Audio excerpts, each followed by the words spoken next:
तो टॉपिक क्या है आज का? टॉपिक है एग्रीमेंट ऑन फिशरीज सब्सिडीज, है ना। Agreement on fisheries subsidies. आपको पता होना चाहिए कि एग्रीकल्चर सब्सिडी या किसी भी चीज पे ट्रेड से रिलेटेड जो सब्सिडी होते हैं उस पे जो एग्रीमेंट होता है वो कहां पे होता है, किस प्लेटफॉर्म पे होता है? WTO पे, है ना, वर्ल्ड ट्रेड ऑर्गेनाइजेशन पे। वर्ल्ड ट्रेड ऑर्गेनाइजेशन का काम क्या है?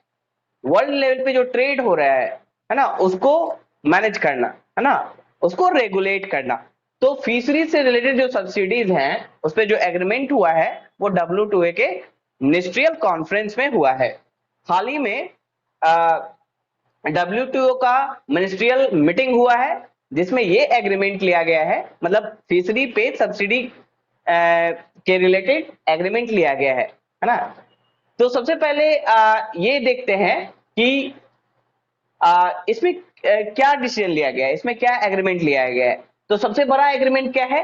It prohibits subsidies from being provided for illegal, unreported and unregulated fishing and overfished stocks, है ना। तो यही मेन आपका लाइन है। It prohibits subsidies from being provided for illegal, unreported and unregulated fishing and overfished stock. यदि वैसा fishing practice जो illegal है ना, वैसा फिशिंग प्रैक्टिस जो इलीगल है, अनरेगुलेटेड है या फिर अनरिपोर्टेड है, वैसे फिशिंग एक्टिविटीज पे, वैसे फिशिंग शिप पे, या, है ना, वैसे फिशिंग एक्टिविटीज पे सब्सिडी को बंद कर दिया गया है ना, इसको प्रोहिबिट कर दिया गया है। अब यहां समझेंगे कि इलीगल फिशिंग क्या होता है। अकॉर्डिंग टू यूनाइटेड नेशन 30% जो फिशिंग हो रहा है खासकर सीज में, है ना, समुद्र में, वो इलीगल है, या तो इलीगल है या तो अनरिपोर्टेड है या अनरेगुलेटेड है, और मैक्सिमम ये डेवलप्ड कंट्री के द्वारा किया जा रहा है। देखिए क्या होता है, आप देखेंगे कि किसी भी कंट्रीज का जो कोस्टल कंट्रीज हैं, कोस्टल कंट्रीज मतलब जो समुद्र में, जिनका समुद्र के तरफ से जो घिरे हैं, है ना, जिनका मतलब कोस्ट है ना, वैसे कंट्रीज का 12 नॉटिकल माइल्स तक जो एरिया होता है उसको कहते हैं टेरिटोरियल वाटर। जैसे इंडिया है तो इंडिया के कोस्ट से लेकर 12 नॉटिकल माइल्स तक का जो एरिया होगा उसको क्या कहेंगे? टेरिटोरियल वाटर, है ना, टेरिटोरियल वाटर या इंटरनल वाटर, यानी इंडिया का वो टेरिटोरियल वाटर होगा। यानी इंडिया का लॉ उस रीजन में, उस 12 नॉटिकल माइल तक इंडिया का लॉ चलेगा, है ना। जैसे इंडिया ने कोई लॉ बनाया फिशरीज पे, तो 12 नॉटिकल माइल तक इंडिया का वो फिशरीज वाला लॉ लागू होगा, है ना। 12 नॉटिकल माइल्स के बाद 200 नॉटिकल माइल्स तक जो रीजन होता है वो होता है एक्स्ट्रा इकोनॉमिक जोन, है ना, EEZ, है ना, एक्स्ट्रा इकोनॉमिकल जोन। उसमें क्या होता है, हर कंट्री को 200 नॉटिकल माइल्स तक ये छूट दी जाती है कि आप इकोनॉमिक एक्टिविटीज को कर सकते हैं, फिशरीज कर सकते हैं, वाइल्ड एक्सप्लोर कर सकते हैं। और सिर्फ आप ही नहीं कर सकते हैं, कोई भी कर सकता है वहां पे आके, है ना, आप भी कर सकते हैं 200 नॉटिकल माइल तक, है ना, और कोई भी कंट्री वहां पे आके कर सकता है, लेकिन आपका वहां पे लॉ लागू नहीं होगा। इतना समझ में आया? तो किसी कंट्री का एक होता है टेरिटोरियल वाटर 12 नॉटिकल माइल तक, और दूसरा होता है एक्स्ट्रा इकोनॉमिक जोन जहां पे वो फिशरीज करते हैं, फिशिंग करते हैं। मतलब सिर्फ इकोनॉमिक एक्टिविटी आप कर सकते हैं, आप कर सकते हैं। आपका एक एक्सक्लूसिव, अच्छा एक्सक्लूसिव वो है ना, वो आपका एक्सक्लूसिव राइट है ना, दूसरे का नहीं है। एक्स्ट्रा नहीं, दूसरे भी कर सकते हैं, मतलब कि आप भी कर सकते हैं, ये है। दूसरे कंट्रीज भी करते हैं जो जिसका 200 नॉटिकल माइल्स में आ रहा होगा, 200 नॉटिकल माइल्स तक ही आप कर सकते हैं सी में। ऐसा नहीं कि कहीं भी जाके आप एक्सप्लोर करने लगेंगे। 200 नॉटिकल माइल्स तक ही आप इकोनॉमिक एक्टिविटी करेंगे। अब मान लीजिए दूसरे दूसरे का भी 200 नॉटिकल माइल्स आ रहा है, वो अगर आपका 200 नॉटिकल माइल्स होगा तब कॉमन होता है वो, जिसका जिसका 200 नॉटिकल माइल्स होगा, जिसका जिसका एक्स्ट्रा इकोनॉमिक जोन होगा वो कर सकते हैं ना। सब लोग कैसे करेंगे? जो जो कंट्री उस 200 नॉटिकल माइल्स में आएंगे वो करेंगे ना वहां पे, जो नेबर कंट्री है। हाँ हाँ, जो भी, हाँ, है ना। अब होता क्या है, होता क्या है, देखिए, अब इलीगल फिशिंग कैसे होती है। हाँ, इलीगल फिशिंग, इलीगल फिशिंग में क्या होता है, जैसे कोई भी दूसरे कंट्री का शिप आपके टेरिटोरियल वाटर में आ गया, है ना, और वो फिशिंग कर रहा है और बिना रिपोर्ट किए हुए।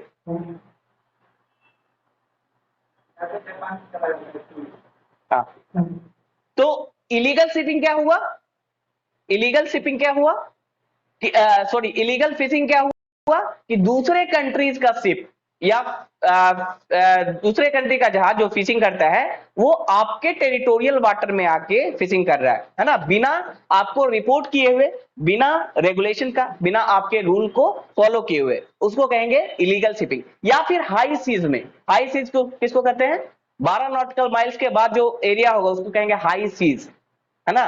हाई सीज, हाई सीज का मतलब है कि 12 नॉटिकल, जो आपके टेरिटोरियल वाटर से बाहर होगा उसको बोलेंगे हाई सीज। अगर हाई सीज में भी कोई कर रहा है और इलीगल तरीके से कर रहा है, देखिए हाई सीज में फिशिंग को रेगुलेट करने के लिए एक मैनेजमेंट रूल है ना, अगर वो उस मैनेजमेंट रूल को भी नहीं फॉलो कर रहा है तो उसे बोलेंगे इलीगल शिपिंग या फिर अनरिपोर्टेड शिपिंग या अनरेगुलेटेड फिशिंग, है ना।